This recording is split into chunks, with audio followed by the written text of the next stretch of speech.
joining with us to share some time and talk about data nerdiness, but really how you can use data to build trust in your organization and with your audience.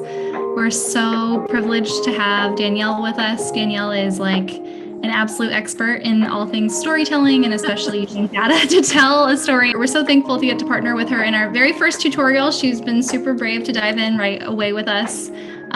So I'm gonna let Danielle take it away, and at the very end, we'll chat a little bit about Piktosquad. But Danielle, love to have you kick us off. Cool. Well, thank you so much, Bree, and thank you for the opportunity. I know that this is a pretty exciting venture to like hop into a new space, and you're building a new community. So Laura, you're our brave participant today. So thank you for being here. I'm going to kind of proceed as if we've got a big crowd because this is recorded, and we hope to post it so that other people can watch it in the future. So I'm going to go ahead and jump in, and I'm going to share my screen. So yes, Bree mentioned my name is Danielle, and I am a bit of an entrepreneur. I've got a couple of different little small businesses that I work on. So my day job is I work at a college in the Pacific Northwest up in the Seattle area. And I do a lot with data for the college. And then I have a data consulting or a visual data communication business. And as well as I'm bringing a baby product to market. So that's kind of my background and where I come from. And I'm kind of a self-taught data person. So here we go. And all of my links, if you want to get a hold of me, you can get a hold of me through Piktosquad community and email me or just message me. So the first thing that I want to talk about is that data is super important. Everybody likes to use it in their infographics, in their presentations, but it can also turn off your audience if you're not careful. So I want to talk a little bit about how important it is to hit it right off the bat that you're resonating with your audience and building trust. And one of the ways that I do that, or not one of the ways, I just want to say first 15 seconds, right? Here I am, first 15 seconds. So the next way that the next thing I like to think about is that the eye processes images 60 times faster than words. And so you're processing things at a very fast rate, faster than you can even read what's on the infographic. So graphics are going to be better perceived than words and text. And I'm sure that you've experienced that in your day-to-day, like when you're reading a report, if there's a chart, your eye is going to go naturally to that a lot faster. And you're going to skim the headlines and look at the graphics a lot quicker. So it's important to know that this is where the trust is going to be built. This is where your first impression is going to be built. So I've got 5 or 6 tips for you today. The first one is let the data tell your story. So sometimes when people are working with data and they have a story that they want to tell, they're looking for data to tell their story. So if they want people to know something, then they're going to find data to back it up. Right. And sometimes that can also be something that's your audience is going to might question, like, well, they just are looking for data to say that. They want you to think that. They want you to buy that product. So it's important when you're looking at your data set to let the data speak. 85% of people will believe any statistic you put up on a PowerPoint or in a presentation or in an infographic, even if you just made it up. That's so sad, but it's so real. Thank you, Bree. It's so real, but guess what? I made that up. So the point is that people will believe it. They will believe anything you put in front of them. So it's really important that you as a data visualizer and putting data in front of people, that you have a responsibility to do it right and to do it with integrity, because people will believe it and they will act on it and they will make decisions with it. That is super powerful, and it's also super scary. So that's why this is really important. So when you're thinking about graphics and you're thinking about stats and you're using them in your pieces that you're developing using Piktochart or any tool, this is an example of what not to do. This was something that was on Reddit. What do you see here? You've got 2 big bubbles. Do you text and drive? And you've got your yes bubble at 19% and your no bubble at 81%. But what's what do you see? What's different? You should get it right away. This is a real easy one. Go ahead, Bree. Yeah. You see, yes, the circle's bigger. So you think that more people reply yes than no. Yeah. The visual doesn't match the actual stat. So it gives away the author's bias right away, right? Mm-hmm. Like they're trying to tell a story that texting and driving is a big deal and it's bad news, which yes, it is. But when you make the visual such a disproportionate, the bubbles are not in the size range of what the actual stat is, it makes them also aware that you may not be able to be trusted, like, because you're misrepresenting, right? So that's something that data people and stats are always criticized for, is misrepresenting the data. This is a misrepresentation that's going to trigger an audience to kind of question, like, I don't know, what are you trying to sell me here? Right? Mm-hmm. And it doesn't feel legitimate. So the next tip I have, that I pulled a data set. I was trying to find something that'd be interesting to learn about. So I chose Bigfoot sightings. So we're going to talk about Bigfoot sightings today across the country. And the first one is to label your data. So anytime you're going to give people data to look at, is you kind of have to help them orient their eye, because they're not sure exactly, especially if they're not data people, where to look. So making sure that you've got your, see if my little, yeah, it'll show up here. If you've got your labels here along the bottom, this is, this graph does not have the good labels. So I'm going to show you one that we're going to go through it, right? So I might not know, okay, I've got some states. It's clear not every state is on there. If you're in the US, you would expect there to be your full 50 states. And then the number of sightings, I know this because I wrote the graph, but you wouldn't know that. Is that 12 in a month, 12 in a year, 12 in 10 years, right? So there's a lot missing from this graph in terms of what it tells you about what's going on with Bigfoot sightings. So here's an improvement, and we're going to go through a series of improvements. This one, at least we've got a title at the top, Bigfoot sightings in the United States in 2020.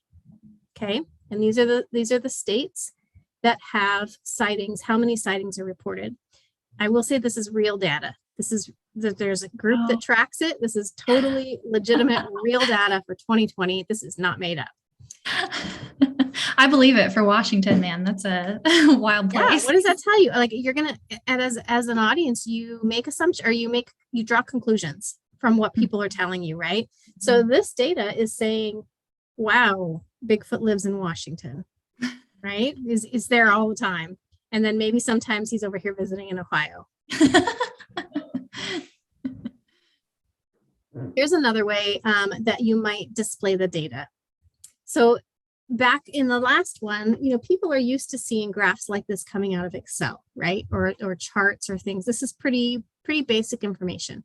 But as a visual artist, or you're trying to tell a story, you have to think about, like, what does the audience need to know about Bigfoot sightings? What's important? And then cut out the rest. It's not important, because there's too much coming at the eye every second, that you have to cut out the noise and focus on what the takeaway, what the story is for that audience that you're trying to do something with. So anytime you're working with an infographic or graphics, you want it to do something in your audience. You want them to have a reaction. Maybe you're trying to be persuasive to get them to take an action or to do something differently, right, with your information that you're providing. So you want to minimize any extra stuff that doesn't matter to your point, being true to the data, but don't put more out there than you need to, because otherwise the eye gets all distracted and is like, I don't know what to process first, and what does it mean? And am I supposed to be looking at comparisons, or which states, or which ones are not there? So the next graph, the next one is using data, a little bit more narrative, but I've cut out everything that might be distracting. So Bigfoot sightings, US 2020 is real big, so it's real clear what year it is. And my point with this is there were 54 sightings across 25 states. 22% were in Washington alone. So you can see the improvement. I'm moving from like very simple graph to actually using visual infographic styles to tell a story. Same data set, right? One more, this is an even bigger improvement, is that you actually are showing it with less charts, less words, more visuals, which is what Piktochart is really good at. So I've taken my data set that started as an Excel chart that everybody likes or everybody uses because it's accessible, but nobody really likes it. It's kind of like, oh, a bar chart. Dang, I don't want to look at that. I'd rather look at this. So this is much more appealing. You've got your outline of your US states. It tells you exactly where the sightings are. You get a sense of that across a demographic or a geographic space. And then I put a little pinpoint in where we see the most, that 22% of the sightings are in Washington and 54 across the US. Something else this allows the viewer to do is go, okay, I bet it's near mountains. Because if you're familiar with the geographic US, you know that a lot of these areas have mountainous areas. All right. Tip 3, we're going to move away from the Bigfoot data for a few minutes, is to cite your sources. So anytime you're presenting data, you're always going to have your skeptics that are going to say, yeah, but where is this data from? Right? So it's really important that you always include, this data is from my college work. So this is the different ethnicities of an equity, it's showing an equity gap in persistence rates. So if you think about who's at college for their first year and who comes back for their second year, this is that data. So that's what persistence means by ethnicity. So different ethnicities come back for a second year at different rates. So that's kind of how I want you to, or I'm sharing that to orient you with this data set. And then you need a context, which is actually a future tip. Pretend I didn't say that yet. But here's my source. They're going to want to know how I got this information. People are going to ask. So I always include it.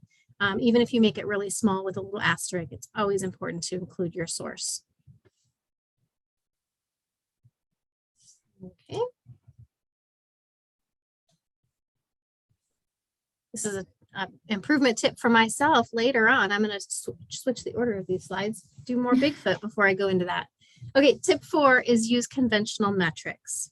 Okay, so this is important, and this happened to me when I was early on in my data learning, is that I was trying to highlight something, a discrepancy, and so I changed the scale on the side because I wanted to show and really pull out that there was a big difference in Washington. So visually, you can see this one on the right, it looks like it's going to go way up, right? It's the exact same data set as on the left, identical. But the difference is that I'm starting with 0 and going to 30. Okay. So if you make the mistake like I did of starting with a different number or, and go to something, you've changed this here as an unconventional metric scale. That's not where things normally start. They don't start at 2 and end at 16, right? You're going to present a picture it's accurate data, but you're going to trigger that sense of, I don't know if I can trust this. This doesn't feel right because it looks like you're exaggerating the data and making this look huge when it's big, but it's not as big as the one on the right. Does that make sense? Yeah, it kind of seems like anything that in the visual that would make the audience go like, wait, I wouldn't anticipate that, kind of feels like a trick. Right. Yeah. Because not everybody spends their day in data. And so you want to be really clean, really simple, and really just use your 0 to 100 scale if you can. That's what I recommend. Go with the most accepted forms of metric, 0 to 100, 0 to 10, yes, no, to keep it simple. Keep your point simple. Okay, this is the tip that I was going to put in the other order. I will next time, is to give your audience context. Because if you just come out and say, here, that we're back to our persistence chart, 33% of African-American students come back for a second year in this particular college, right? You won't know as a reader, is that good? Is it bad? How does it compare to everybody else? What's the overall total, right? That's context. So it's important to give an audience something to compare your data to. So that's down here. All students, in general, the average student comes back, 40% come back for their second year. Then if I tell you 33% of African Americans come back their second year, you can go, oh, now I have a context and a comparison to make a conclusion that they're not coming back as frequently as the average student population. So now I can do something with that data. It becomes actionable because I have a context to relate it to. Sometimes that's like last year's data. We saw a 10% increase over last year's data. That's context. So without the context, if you just throw out a stat, sometimes it's a little bit like, well, I don't know what that means. I don't know if it really means good or bad or what I should do with it. People don't have that sense unless you tell them. So it's really important to put that reference and that context in there. Yeah, that's super helpful. I almost, for this one too, it's almost like you could add a line where 40% is at in the infographic too. Yeah. Because that 40%, then you can like scan it quick and see like, oh, these ones clearly are above and these ones clearly are below. Yeah, good point. Good point. Yeah, there's all sorts of ways, and there's a lot of right ways to show data and different ways depending on what story you're trying to tell with your data. As long as you stay true to the data, you let the data speak for itself, then you can display it in lots of different ways. I've chosen on this graph, this isn't today's presentation, but to do dots instead of just saying, like, I could have done a pie chart, right? I could have done this in a lot of different ways, or a bar graph. But it's sometimes powerful to use different formats in order to tell your story. So there's a post I have out there on Piktochart, right, or the Piktosquad right now of the importance of like humanizing your data and making it real numbers. And so you can see that post too, where I talk a little bit about that. Great. I think my last tip for you is less is more. And this is from the very beginning when we were talking about you could do a whole bar graph and have lots of data and 100 different cells of data, 10 by 10, and have lots to look at there and digest. But people will get lost in your message. So I find it more effective to tighten your message, reduce the noise, only give them what you want them to focus on. So in this case, this is one single statistic that I used, a data graphic that's really just 3 little peoples. 2 out of 3 community college students have had food insecurity in the last 30 days. So in the last 30 days, 2 out of 3 didn't have something to eat and they went hungry. That's powerful. It's compounded by the graphic because I'm showing their little bellies with little like squiggle lines like, oh, I want some food and I don't have any. And 1 student out of the 3 has pizza, as college students are apt to do. But it makes it more powerful. I've made it more human because I didn't say 66% of students were looking for food and didn't find any. I could have used that stat. But if I say 2 out of 3 and I give you a picture of 2 out of 3 bodies, it has a bigger impact. It sends a bigger message than just the number, just the stat. All right, short, sweet, quick. What questions do you have? What observations or comments that you might have that you want to talk about? Yeah, that was great, Danielle. Thank you so much. I'm trying, so could you go back a couple slides? Sure. Even, I think it was the Bigfoot. Oh yeah, okay, it was Tell me this when to stop. This one? Oh yeah. Sorry, go forward 1. It's interesting because what struck me about the chart in the very beginning, like just seeing which was just like, it's like so minimal and then it's like clearly Washington. And I almost thought of it like for, how sometimes they'll have the map of the US and then they'll have different like color coded states with like a kind of like a frequency based on like. That's a great idea. That dictates this one. Go ahead. What was that? Sorry. So yeah, I thought of that type of thing. I love that this, I guess the only thing that the 22% in the state of Washington, the only question that I have with that then is, okay, so is there like 16% in Virginia, or like what percentages almost are in the other ones? And so Yeah. that was like one additional thought that I had of just like, it's so crazy, like a tiny little tweaks, and you can completely represent like the messaging differently. Absolutely. Right. Yeah. You change your message based on what you do. Because based on what you're saying too, I can almost imagine like turning the state of Washington blue. And that would really pull the eye there, right?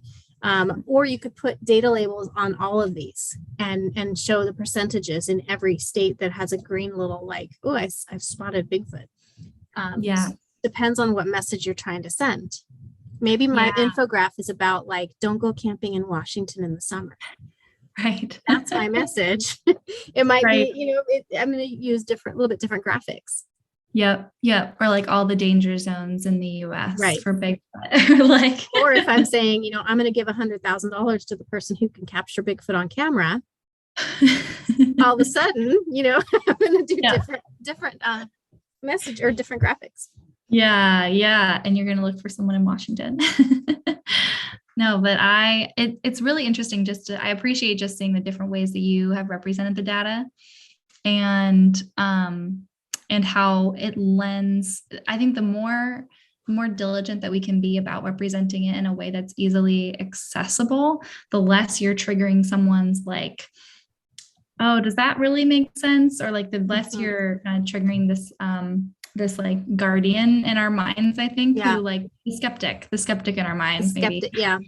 Yeah. We all have really strong BS meters, and everybody has it, and everybody can sense it. And even if you're like trying to persuade, when you're being persuaded, when you're talking to a salesperson and it doesn't quite feel like the accurate truth. I think it's like an intuition, and your readers will pick up on it. Yeah. I was going to say, can you think of like any experiences that you had where the data like didn't feel trustworthy in the way that it was presented? Or maybe an experience where it was the opposite and you like felt like immediately like you trusted it. I'm just curious. I think that the thing that comes to mind first is like any kind of paid advertising.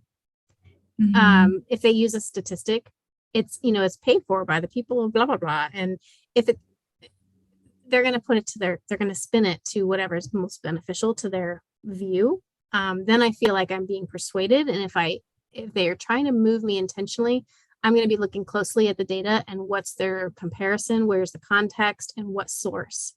Was it a paid study? Was it a study of 5 people in this person's hometown? Was it really a national study? I would be suspicious. Like political ads or environmental causes, issues, anything that gets controversial. I tend to be a skeptic of the data and be like, I want to read this really carefully. And do you actually go in and like look at the data behind it? Because I could imagine. Okay, nice. As a data person, because I speak data and I speak like decision making, right? So sometimes I will, if it's an important decision to me.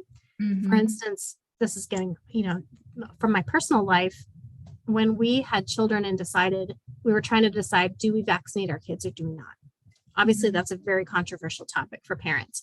I went all the way down into like the lab studies and like citations, and like I was trying to find like, what's the truth? I wanted to know the truth, So yes, I did do that. Interesting. Yeah, that is so.